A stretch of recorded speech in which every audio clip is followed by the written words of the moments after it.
5 каналдын түз эфиринде аймактар берүүсү башталууда. Саламатсыздарбы? Менин атым Гүлзат Иманова. Биздин аймактар берүүсү адаттагыдай эле өлкөбүздүн булуң бурчунда жайгашкан шаар, кичи шаар жана райондордо аткарылып жаткан иштер, көйгөйлөр жана келечектеги пландарды алып чыгууну улантууда. Ошондой эле биздин дагы бирден бир максатыбыз бул жергиликтүү тургундар менен андагы жетекчилердин ортосунда көпүрө болуп берүү болуп саналат. Бүгүн болсо биздин студияда конокто Жалал Абад облусунун Алабука райондук мамлекеттик администрациясынын башчысынын биринчи орун басары Тотонов Мирбек Субаналиевич келип отурат. Саламатсызбы, Мирбек мырза? Студиябызга кош келипсиз. Биз Мирбек мырза менен алдыдагы 50 мүнөт убагында ушул Алабука районунда учурда аткарылып жаткан иштер, пландар, көйгөйлөр туурасында сөз кылмакчыбыз. Эгерде бизди алабукалыктар көрүп жаткан болсо, анда түз эфирге чыксаңыздар болот, урматтуу көрөрмандар. 0312 59 27 телефон чалуулар үчүн жана WhatsApp номерубуз 0709 92 10 20. Биз суроолоруңуздарды Мирбек мырзага түз эфирде узатканга даярбыз. Дагы бир жолу студиябызга кош келипсиз, агай. Жакшы жетип алдыңызбы? Жакшы, рахмат. Эми салт болуп калгандай, ушу алыскы Алабука районунан сиздерди чакырып алгандан кийин ушу Алабукада кандай иштер жүрүп жатат, жергиликтүү эл кандай кыйынчылыкка дуушар болуп жатат, кандай мүдөлөр бар, көйгөйлөр бар дегендей ошолорду угалык деп сизди чакыргандан кийин алгач ушу Алабука району жөнүндө бир учкай маалымат менен баштасак туура болуп турат деп ойлойм. Маекте. Рахмат. Кыскача. Эми Алабука районун өзүңүздөр да жакшы билесиздер. Республиканын борборунан дээрлик 600 километрге алыста жайгашкан, областтын борборунан 220 километр, аймагы боюнча 15 000 чарчы квадрат километрди түзөт. Элдин саны 115 000, быйылкы 22-жылдын 1-январына карата 115 000 түздү. Анан эми алыскы тоолуу райондордун катарына кошулат. Жакшы билесиздер. Анан эми негизги айтып кетчү болсок, ошо 2021-жылы президентибиздин Садыр Нуркожоевичтин 61 жарлыгынын негизинде татайын жобо иштелип чыккан. Ошо мамлекеттик жарандык кызматчыларды жана муниципалдык кызматчыларды ротациялоо боюнча. Ошол жобонун негизинде өкмөттүн атайын токтом чыгарылуунун ротациялоо иштери жүрүп, биздин районго Нарын областынан, Ат башы районунан май айында аким болуп Саттаров Нурбек Бейшеналиевич деген жигитибиз келип аким болуп иштеди. 1 жылдан ашыгыраак убакыт иштеп, анан ошо ишинин жакшы жыйынтыктары менен Жалал Абад областында, Жалал Абад шаарынын мэринин биринчи орун басары болуп которулуп кетти. Ал биринчи ротация. Андан тышкары ошол бизде агро департаменттин жетекчилери Ат башы району менен Алабука районунун жетекчилери алмашты. Анан ошо акыркы мезгилде баарыңыздарга белгилүү электр тармактары ишканаларынын жетекчилери алмашты. Анда да биздин райондук электр тармактары ишканасынын жетекчиси Чүйгө, анан бизге Эсен Аманов деген жигит барды, Памфилов районунан. Азыр жакшы иштешип атат. Анан эми жалпы ротация боюнча айтып кете турган болсок, эми өзүнүн жемишин берип атат десем мен жаңылышпайм. Себеби дегенде барган жерде башка чөлкөмгө түшкөн аким ошол жердин элдин каада салтын, элин, жашоо турмушун изучать этип, анан калыс иштегенге аракет кылат экен да. Баягы тууган урук, трайбализм деген маселе чындыгында жок болду. Ошо өзгөчөлүгү ошол болду. Мындай дагы бир элдер айтып коет го, эгер ошол жергиликтүү айылдардан чыккан жетекчи болсо, ал эми ийне жибине чейин ошол айылдарды, ошол эле географиялык абалын, социалдык экономикалык абалын жакшылап билет. Анан мындай патриот катары дагы ошол тарыхта калсам деп болгон күчүн жумшачу эле деп айтып коюшат го. Эми Гүлзат айым, мен, конечно, кошулам ага делечи, ал деле туура вариант, бирок ошол вариант практика жүзүндө өзүнүн эффектин көрсөтө алган жок да. Да, айылдарда бар, райондордо бар, ар бир жерде өзүнүн чыган атуулдары бар, иштейм деген. Кээде ошол иштейм деп суусап турган адамдар келбей калат да. Же квалификационный требованияга жооп бербей калат, же башка болуп жумушка келбей калат.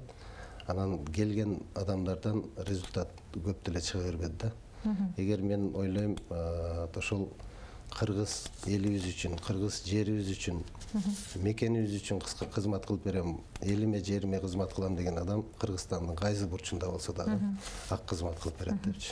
Туура эми Ала Бука району ушу Кыргызстан ичинен эң көп ушу Өзбекстан менен чектеш, ушу Ала Бука району болушу керек. Мен билишимче, эгер 8 айыл аймак болсо, анан 6 жаңылбасам чектешет болуш керек, Анан ушул мындай өзгөчөлүк райондун өнүгүшүнө негизи кандай таасирин тийгизет?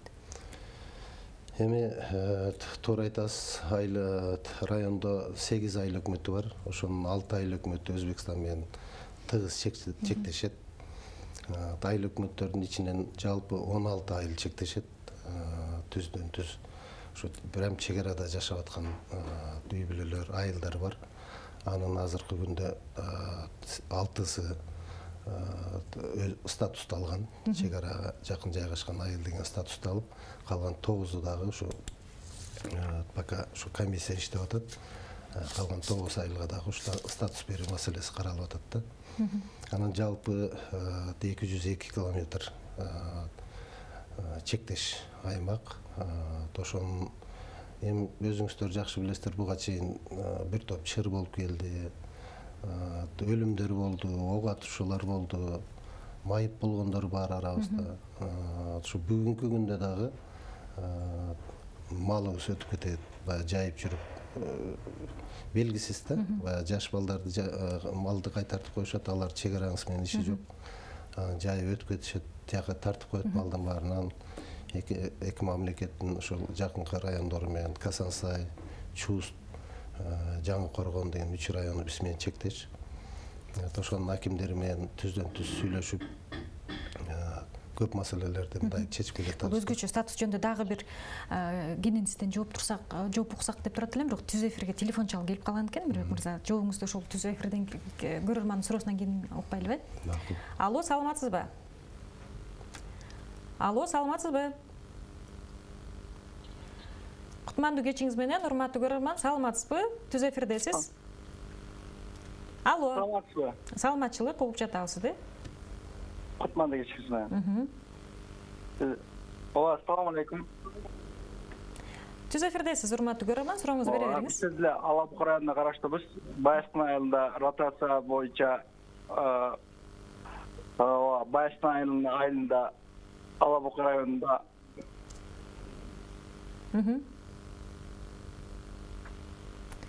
Сизге көрөрман суроосу болдубу, Бирбек мырза? Ротация боюнча директорубуз Алмашпа Дошогович боюнча суроо берейин дедим эле. Урматтуу көрөрман, түшүнүксүз болуп калды окшойт, Сурооңузду дагы бир жолу кайталап коесузбу, Сураныч?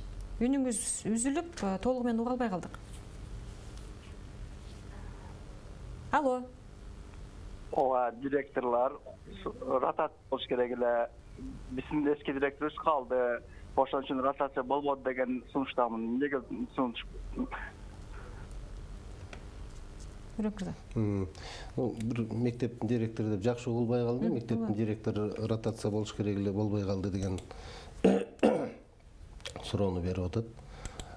Өзүңүздөргө белгилүү болгондой, урматтуу көрөрман, директорлордун бардыгы 5 жылдан ашык иштеген директорлордун бардыгы кайрадан конкурстан өтүп келип жаңыдан иштешип атат.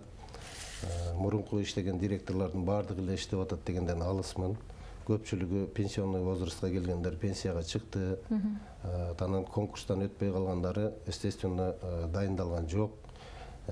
Баары ушу жаңы конкурстан өтүп келип дайындалышты. Бирок 5 жылга чейин иштеп, анан ордунда калып калган директорлор болушу мүмкүн. Мындай фактылар бар. Же 5 жыл иштеп, бирок андан кийин кайра эле конкурстан конкурс менен возможно келгендер, возможно болуп калат. Бирок биз бул маселени сиздин маалыматыңыз үчүн айтып коеюн официалдуу түрдө. Бул маселени ошо райондук билим берүү башкармасынын башчысы Баймуратов Атамырза Эргешевичке тапшырма бергенбиз. Ал киши азыр райондо 45 мектеп, 28 азыр 6 бүтөөрдүн алдында турат.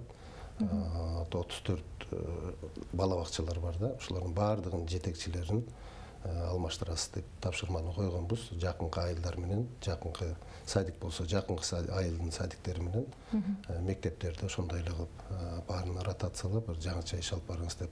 Өзү да жаңы дайындалды быйыл, июль айында. Ал киши ушул ротация маселесинин үстүндө иштеп атат. Мен ойлойм, директоруңуз алмашат. Жакшы, жана сөзүңүздү дагы бөлүп койдук элек, ошол өзгөчө статус ошол айылдарга эмне берди? Деги эле эми өзүңүз айтпадыңызбы, алыска тоолуу айылдар көп. Демек, жашоо шарты дагы катаал болсо керек ошол боюнча. Эми статус боюнча азыр эми мен мындай кесе айта албайм, мондай статус жардам берилип атат деп, льготалар берилип атат деп. Бирок азыр атайын өкмөттүн токтому менен ошол чек арага жакын жайгашкан айылдарга өзүнчө өнүгүү программаларын түзүп, ошонун үстүндө иш алып барып атабыз. Бирок өзгөчө көңүл бурулуп атат. Калкына турмуш шартын, ошол эле таза суу, ошол эле жарыктандыруу, инфраструктура, көчөлөрдүн асфальттоо, ошол маселелерди биринчи кезекте ошол чек арага жакын жайгашкан айылдардан баштап атабыз да.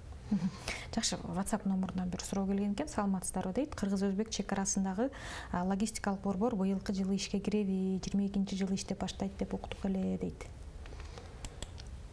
Ооба, биздин Алабука районунда бирден бир чоң проекттердин бири бул логистика борборун сиздер да жакшы билсеңиздер керек. Бул өзү курулушу 3 этаптан турат. Азыр биринчи этап 27 000 чарчы метрге имараттар курулат, соода борборлор. Азыр ошондо бир соода борбор узундугу ичинде 20 орундугу менен 1000 чарчы метрди түзөт. Ошондо 27 курулуш керек да ошондон. Азыр 19 курулуп бүтүп калды.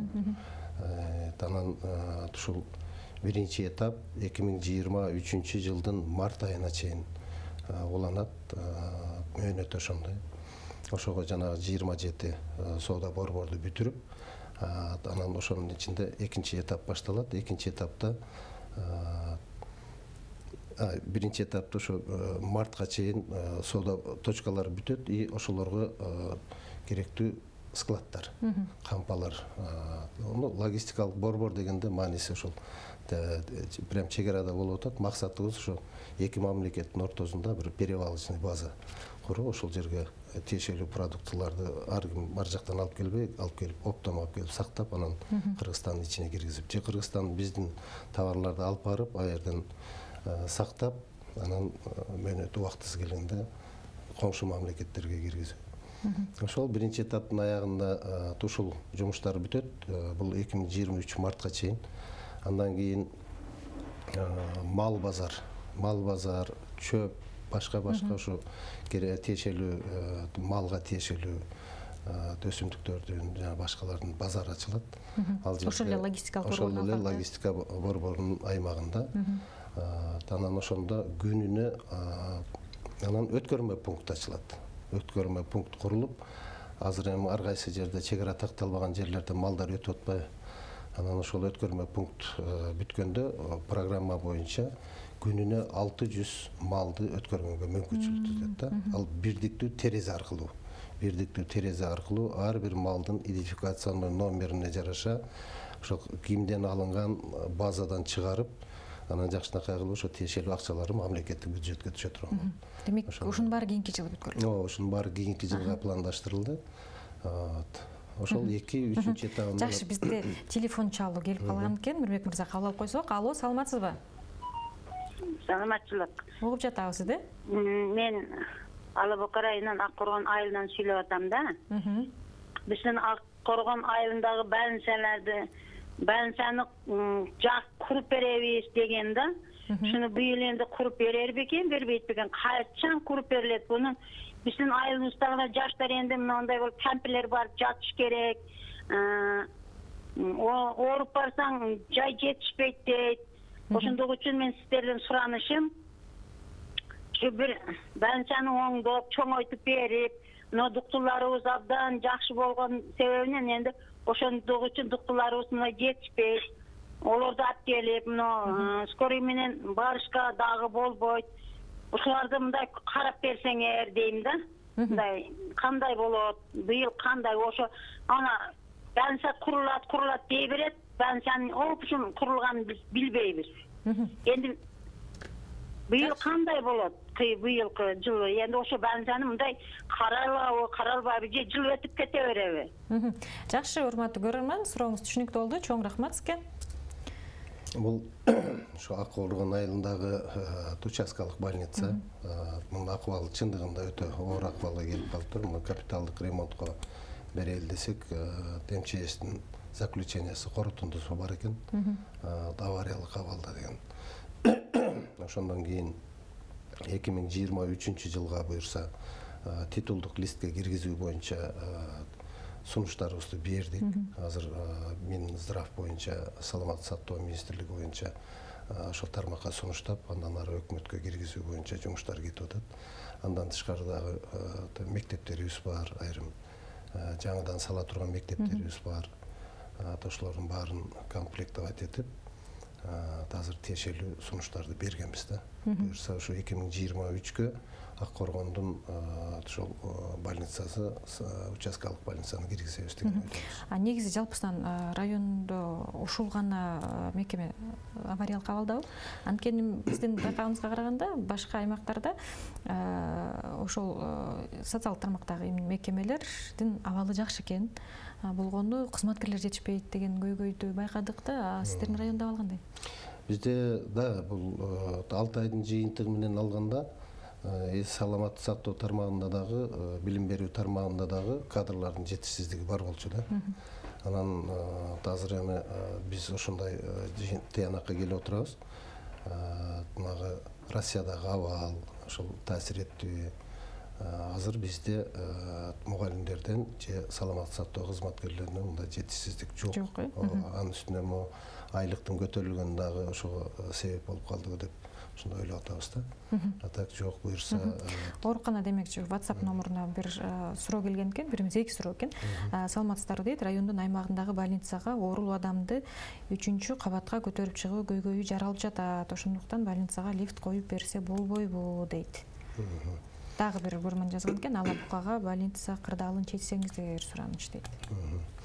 Эми больница боюнча айта турган болсок, больницада акыбал бүгүнкү күндө жакшы. Мына быйыл эле февраль айынан баштап, январдан баштап ремонтту баштап, полный отоплительный системаны алмаштырышты. Полностью ремонт болду ичи тышы. Анан ушу жакында эле бир 2 ай болуп калды. Азыр ошо лифт боюнча элде ушу көйгөй бар да, действительно баягы 3-этажга көтөрүп чыгып, анан кайра УЗИге алып баргыла десе 1-этажга түшүп, бул проблема көтөрүлүп келген да буга чейин да. Анан азыркы ушу территориалдык больницанын оорукананын жетекчиси Албаева Бактыгүл Сармановна деген эчекебиз иш алып барып атат. Жакшы жыйынтыктарга жетишип атат деп мен кесе айтып кетем. Мына 2 ай болуп калды, тендер жарыялашып, 2 миллион 400 миңге тендер жарыялап, азыр лифт боюнча. Лифт боюнча именно. Ош лифт ишканасы утуп алып, азыр өз жумуштарын жүргүзүшүп атат. Буюрса 2 жуманын ичинде лифт орноп калат. Азыр уже коюлуп атат да. Жакшы маалымат экен. Анан сиз жана айтып калбадыңызбы? Бирок телефон чалып келип калган экен. Андан кийин берейин суроомду. Алло, саламатсызбы? Алло, саламатсызбы. Угуп жатабыз сизди. Түз эфирде, урматтуу көрөрман, кутмандуу кечиңиз менен биз тугуп атабыз. Саламатсызбы. Биз Ала Бука районунан 110 километр алыстыкта.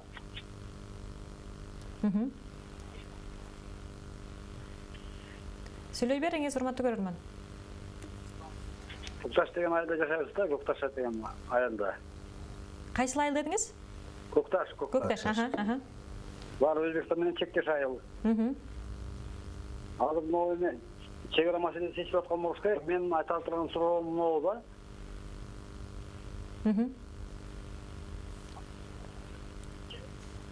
Угуп атабыз. Ала Бука каттам жолу азыр биз үчүн 3 сааттык жолда. Бирок суроонун өзөгүн түшүндүңүз окшойт. Түшүндүк алды. Эми азыр действительно буларга 2,5-3 сааттык жол. 110 километр баягы жаман грунтовый жол менен жүрүп кыйынчылык туудуруп келген да буга чейин. Анан ушу 2018 атайын ушу жолго проект түзүлүп, асфальттоо боюнча Шакаптарга чейин 14 километрди асфальттоо боюнча проект түзүлүп, анан дагы каржылоону жакырда сиз айткандай өнүктүрүү фондунан каражат каралганда 124 миллион 600 миң каражат каралып, анан аны ОСО Амантур деген Оштон ишкана жеңип алган. Анан ортодо өздөрүнүн бир көйгөйлөрү менен ошо 2021ге чейин 2021 күзгө чейин иш жумуштарын аткарбай келишкен да. Анан ошо былтыр биз келгенден кийин булар менен жетекчилер менен чогуу сүйлөшүп, анан анда жумушту баштабай турган болсоңор, анда биз тендерди бузабыз односторонне, бир тараптуу бузуп, башка тендер жарыялайбыз деп анан сүйлөшсөк, жок, биз жасайбыз деп анан жумушту башташты да. Башташты, кечирээк башташты, былтыр октябрдан баштап, быйыл буюрса азыр 6,5 километрди бул жагынан асфальттап барышты.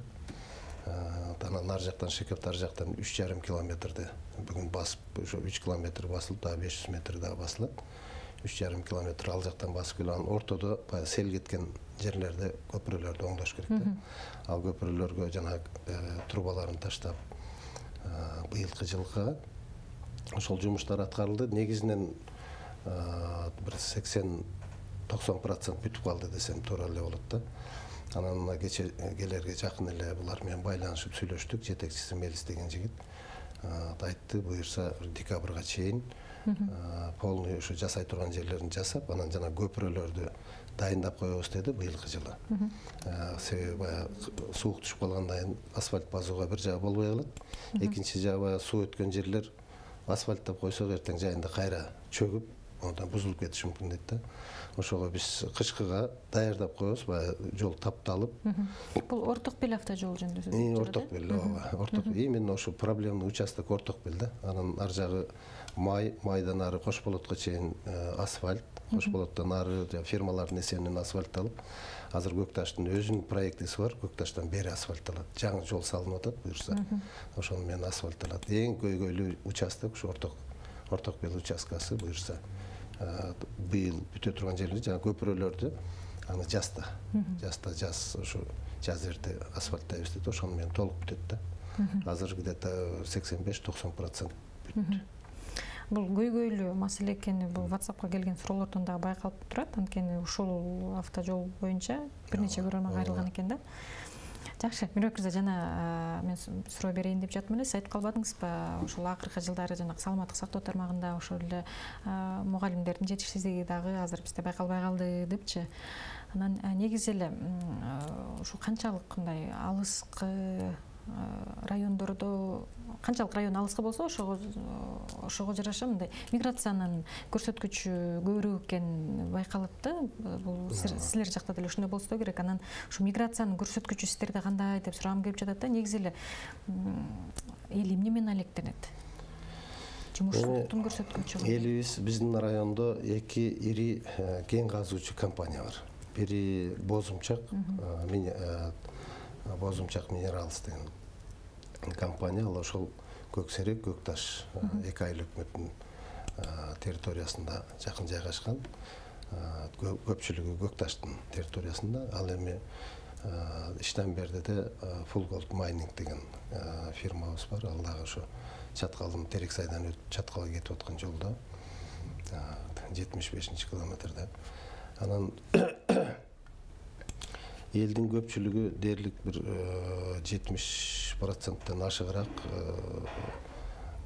ошо компаниядагы кызматкерлер биздин кызматкерлер. Биздин элдин туруктуу жарандар иштешет. Андан тышкары талаачылык менен алектенишет. Ошо мөмө-чөмө, жашылча жемиш, алма, кара өрүк, кара өрүктү кургатат, башка ушундай сок чыгарышат. Эми быйылкы жылы эле, мына 2022 жылы 42 ишкана ачылды да. Ошондой баягы майдадан чоңуна чейин бизнес. ошонун ичинде ошо алманы кургатат, сок чыгарат, кара өрүктү кургатат, жанагы шириндиктерди жасаган, жана машиналарды оңдогон, май куюучу жайлар ушинтип отуруп 42 жаңы ишкана ачылды да. Ошондой иштер менен алектенет. Анан моундай алганда миграция боюнча алганда мына быйылкы жылы эле биздин соц тармакта 27 кызматкер эмгектенет, 25 соц кызматкерлер да. 25 соц кызматкер. Ошолордун баары мына 6 айдын жыйынтыгы менен айыл өкмөттөрдү элдин санын кыдырып текшерип чыгышып, соц опрос кылышып, ошондо где-то 1200 адам миграцияда экен да, тышкы миграцияда. Именно мен ичкисин айтпай эле коеюн, ичкиси барат, иштеп кайра келишет. Ошондой болуп. Эми азыр ошол сан былтыркы жылы эле 1200 үй бүлө мен адам деп койдум, үй бүлө. Былтыркы жылы эле 1700 болчу да. Азыр уже азайып атат да, бул деген баягы Россиядан, тияктан, бияктан келип атат дегенди түшүндүрөт да. Анан ошо жерлерде дагы биз түшүндүрүү иштерин айыл өкмөттөрү аркылуу айтып деп атабыз. Жер жатат бизде. Мүмкүнчүлүк болсо ошо алыс барбай, мына кредит алганга толук мүмкүнчүлүктөр түзүлүп атат. Кредит алып, ушу жерди иштетсек, мал кылсак деп ушу элдерге үгүт иштерин жүргүзүп атабыз. Анан да түшүнгөндөр алып атат. Азыр быйыл эле мисалы үчүн ошол эле жана 42 ишкана ачылды деп калбадыңызбы? Ошол райондо өнүктүрүү фондунун эсебинен каржылангандар барбы алардын ичинде? Райондук фонддун эсебинен каржылангандары жок. Себеби биз бул баягы малый бизнес да. Кичи бизнеске биз өнүктүрүү фонддон эмес, жанагы 2 компаниянын андан тышкары дагы өзү жалпы 9 компания иштейт да, майда чүйдалар менен. Ошо көбүнчө майда ишканаларга мына нааразычылыктар көп айтылып калчу эле. Жергиликтүү калк нааразы болуп жатат деп. Анан ошону биз былтыр мына өкмөттүн атайын токтому менен биз кайрылып, ошо өкмөт жакшы колдоо көрсөттү. Ошонун эсебинен жанагы токен ишканалары, компаниялардын рекультивациялык счеттору биздин райондун өзүндө ачылды да. Өзүндө ачып, анан ошо счетко түшкөн каражаттын 55%-ын банк өзү жоопкерчилигине алды. Биздин Айыл банк менен сүйлөшүп келишим түздүк. Бияктан өздөрүнчө макулдашып, ошо кеңешмесинде чечим кабыл алышып, ошо 55%-ын өздөрүнүн жоопкерчилигине алып, биздин райондогу ишкерлерге кредит бергенге, бизнеске, кандай түрү болсо дагы бизнеске бергенге шарт түзүлдү да. Пайыздар дагы. Пайызды ушу баягы обналичивание деп коет го, акчага айландырганда дагы жана инкассаторлорго тияка бияка процент төлөйт экен. Ошолордун баарын учитывать этип эске алганда 10% болду да. 10% менен 300 миңге чейин жөн эле ала берет. 300 миңден жогору анан биз баягы мүмкүнчүлүгүн карап, кызматкерлер тиешелүү адистерди беребиз. Ошолор барып карап чыгып, шарты бар, десине иштегенге мүмкүнчүлүгү бар деп.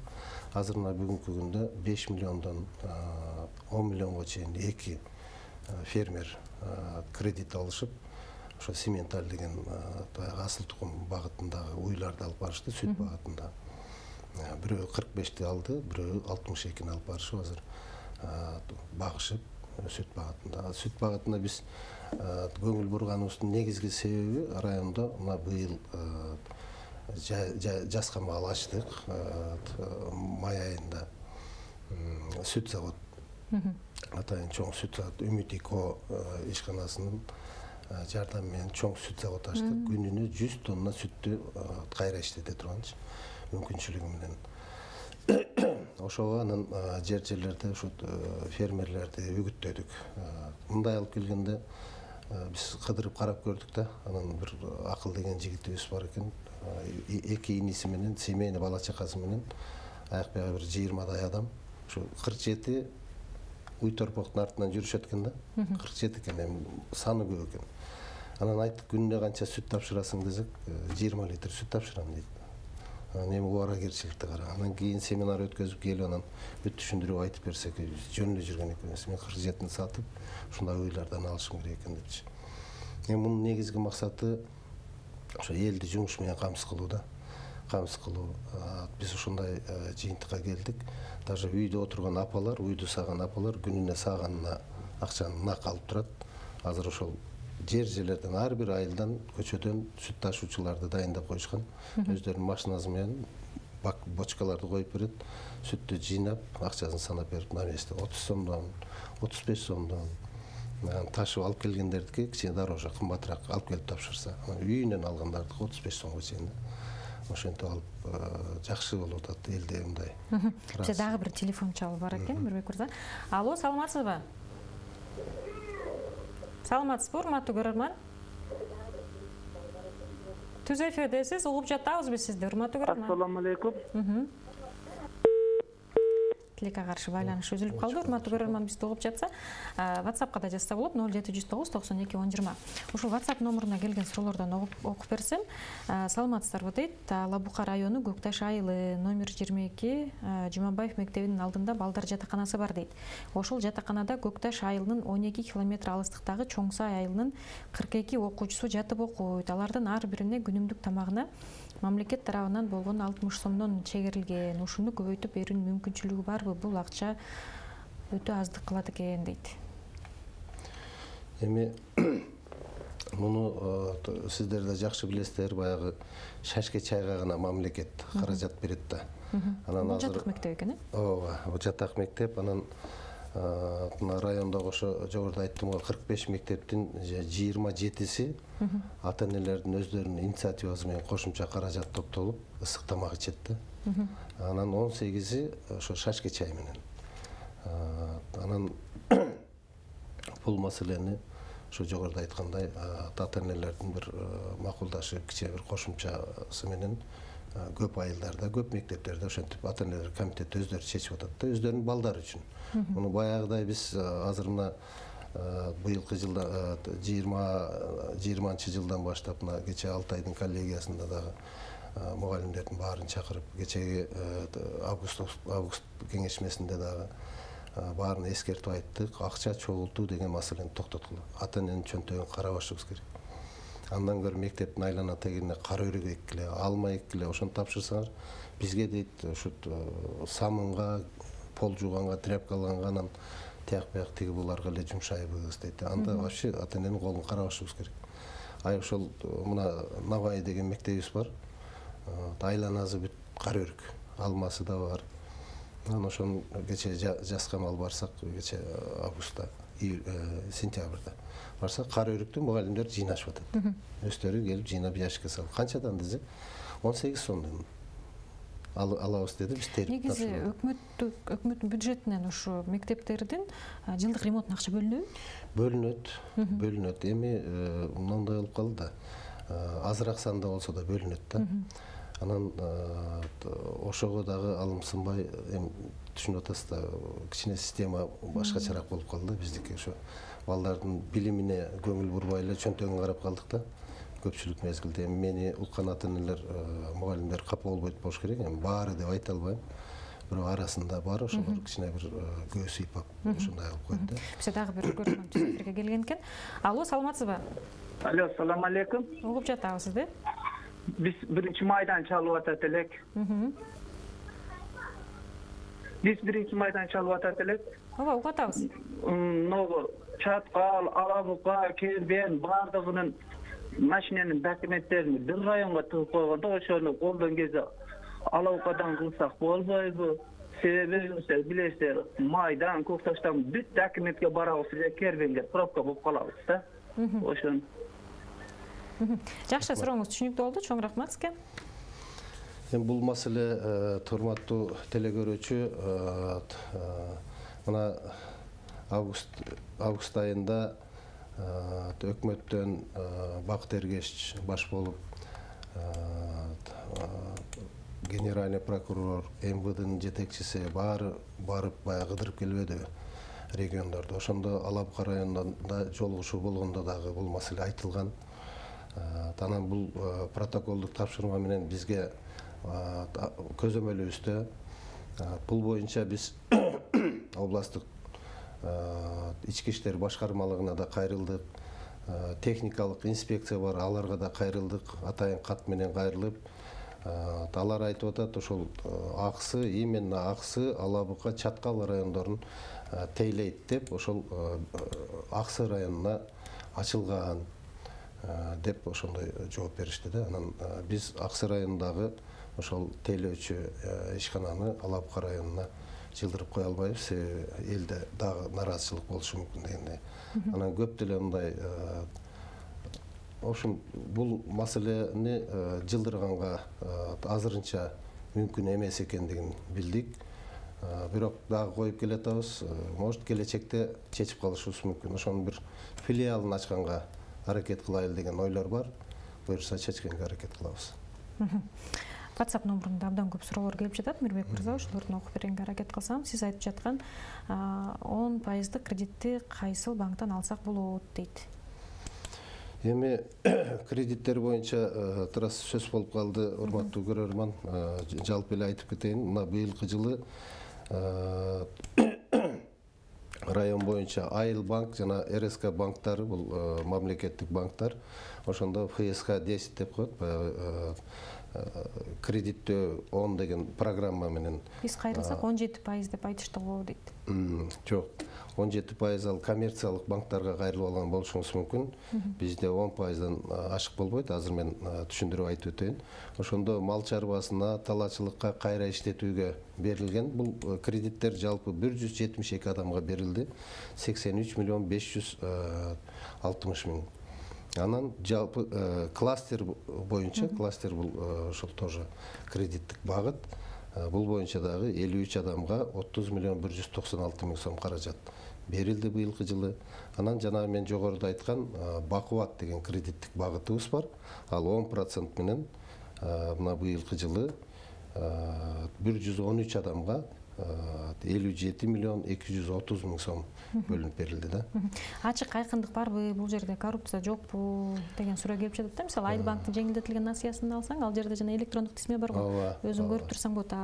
Бул банк, бул насыяларда андай нерсе барбы? Ошол Айыл банктан аркылуу берилет. Биздин кредит, Бакубат деген кредитибиз жогоруда айтып кеткендей, ошол токен компанияларынан рекультивациялык эсебине түшкөн каражаттын 55%-ын беребиз. Бул мунун ээси, мындайча айтканда, биз райондук мамлекеттик администрациянын инициативасы менен ачылды.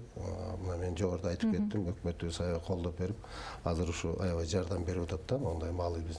Сиз түз эле райондук мамлекеттик администрацияга кайрылсаңыз болот. Биз райондук айыл чарба департаменти аркылуу Айыл банкка түз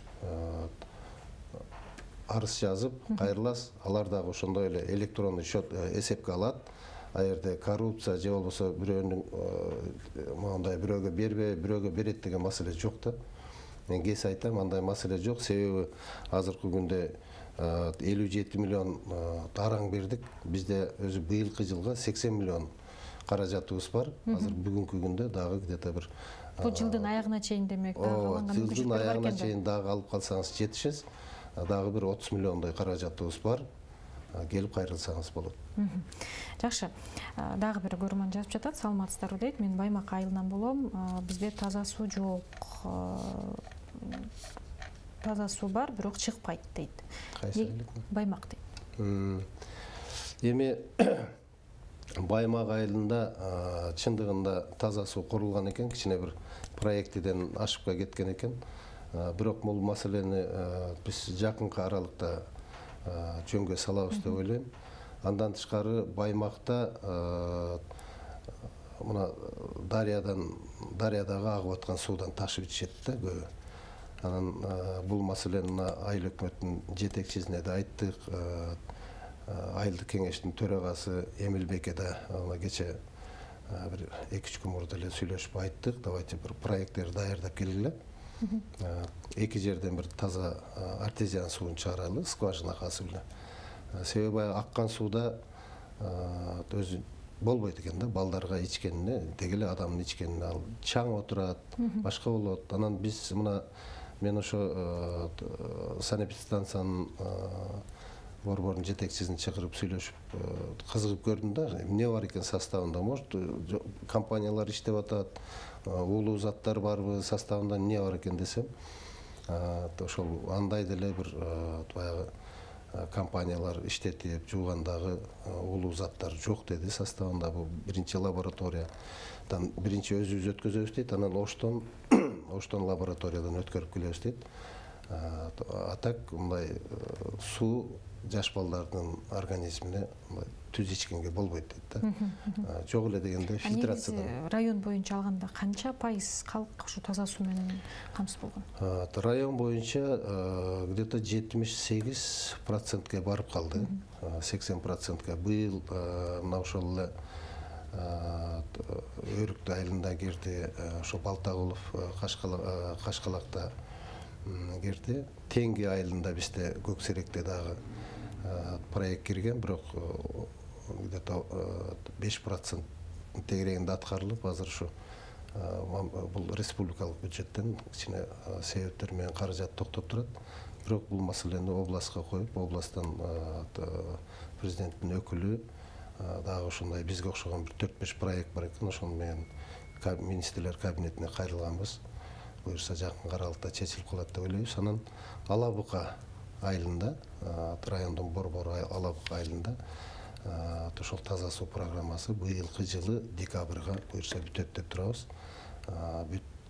Эски баягы трубалардын баарын алып чыгып, жаңы трубаларды коюшуп, системаны коюп бүтүштү да.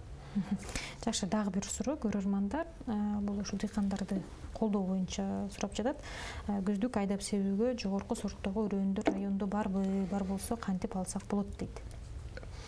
Эми өрөөндөр боюнча айта турган болсок, азыр бүгүнкү күндө ошол РСК банкта, Айыл банкта 80 тонна биринчи репродукциядагы жана элита сортундагы Россиядан алынып келген Баграт жана Алексеевич сорттору бар. Төрөм бар. Азыр где-то бир 10 тоннадай жумшалды, дагы бир 70 тоннадай запасыбыз бар. Эми үрөм боюнча алганда, анан дары боюнча айтып кетсек, азыр Ак Коргондо где-то бир 40 тоннадай запас дарыбыз бар. Андан тышкары КАПУ деп коет, жана химиялык жер семирткичтерди пайдалануучулардын ассоциациясы. Ошондо дагы 30 тоннадай запасыбыз бар. Быйылкы жылкыга өзү район боюнча биз былтыркы жылы ушу 2800 гектар үстүк эктик да. Ага чейин кичине азыраак болуп келген экен. Ошого 2800ге көтөрүп, жалпы жазкы эгилген буудайлар менен кошо эсептегенде 3657 гектарды эсептик да. Анан ошону менен биз райондун элинин азык-түлүк коопсуздугуна болгон керектөөсүн. Бушун дыйкандар айдап атат да. 93%га камсыз кылдык да. Бул эми дыйкандар бардыгы эле жеке менчик, анан кооперативтерибиз бар. Ошолордун бардыгын башын бириктирип, себеби мындай экен да, кээде баягы чарба менен алек болуп жүрүп, адамдар маани бербей калган учурлар болот да. Эми илгери агрономдор бар эле, зоотехниктер болот эле, бардыгы айтып турат эле да, муну мындай кылыш керек, тигиндей кылыш керек депчи. Эми азыр деле, конечно, бизде баягы айыл чарбасына кеңеш берүү кызматтары бар. Ошентсе дагы алар баарына жетишпейт экен да. Анан элди айтып атабыз, эми мына былтыркы күздүк менен быйылкы жаздыкты салыштырдык да. Кече түшүмдү алгандан кийин күздүктөрүбүз 80 центнерге чейин берди. Ал эми жаздыгыбыз 25тен ашкан жок да.